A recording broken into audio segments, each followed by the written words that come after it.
I got you. Hey, what's up, folks? All you nutballs, speed freaks, engine builders, friends. I'm probably missing something anyway. Bumped into a friend of mine this morning in Newport, and he's having some problems with his clutch.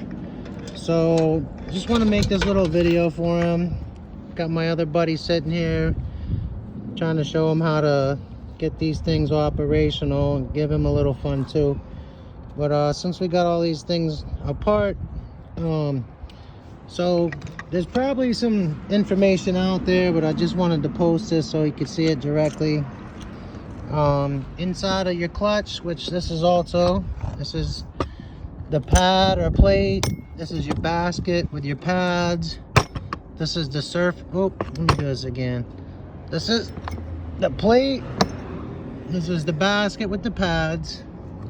This is the actuating surface on the back. You can see this one needs a little bit of help.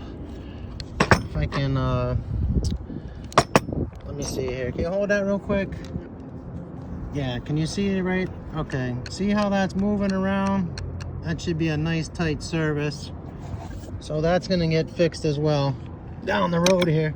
But the other side of that mechanism, which is right here, sticking out of your crankcase with the bearing and the seal, this is the ball that's inside of that. It's a bearing that goes in, and then after that you got your bucking bar, which is on that.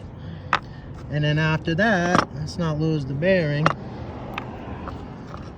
When you first start to take this off, which is probably a 5mm Allen key, you remove this. What happens is,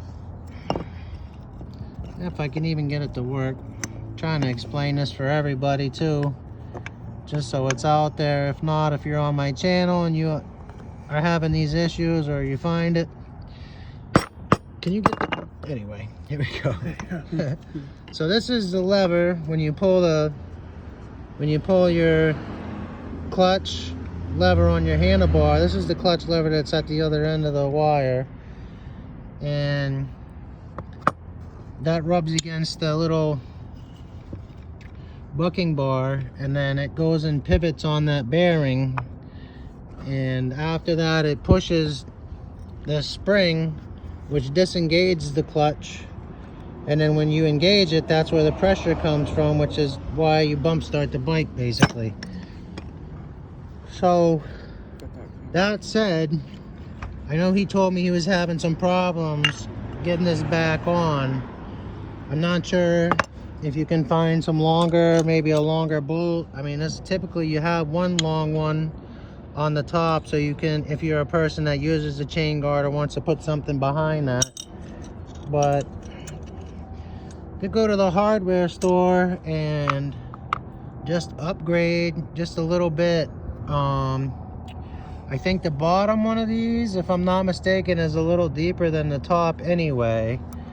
But if it's something that you had to temporarily put in that was longer, sorry, I keep moving the camera.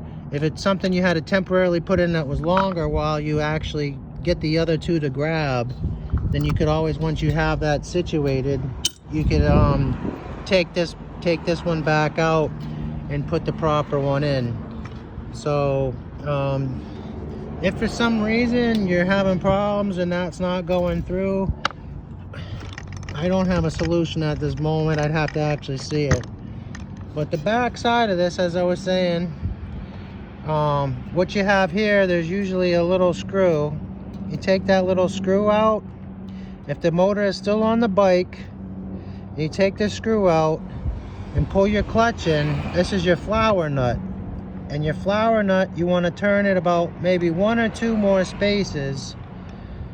You need to have roughly an 1/8, like an 1/8 of an inch to not even, maybe even 1 millimeter or 2, when you squeeze your clutch lever. And so this is actually disengaged.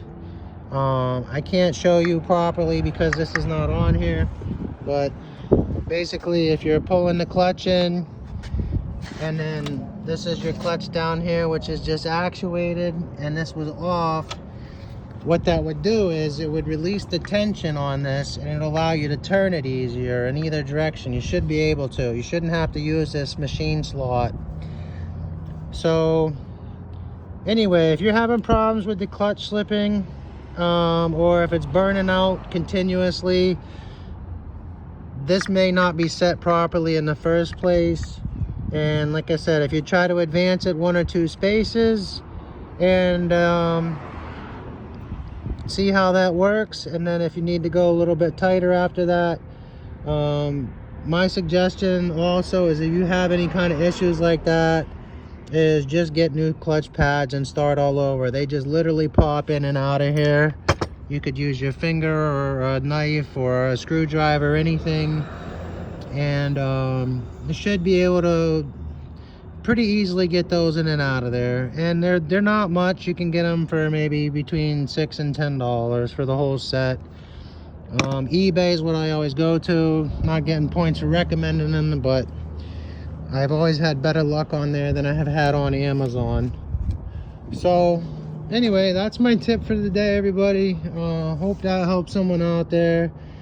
And excuse me. Best of luck and Godspeed, friends.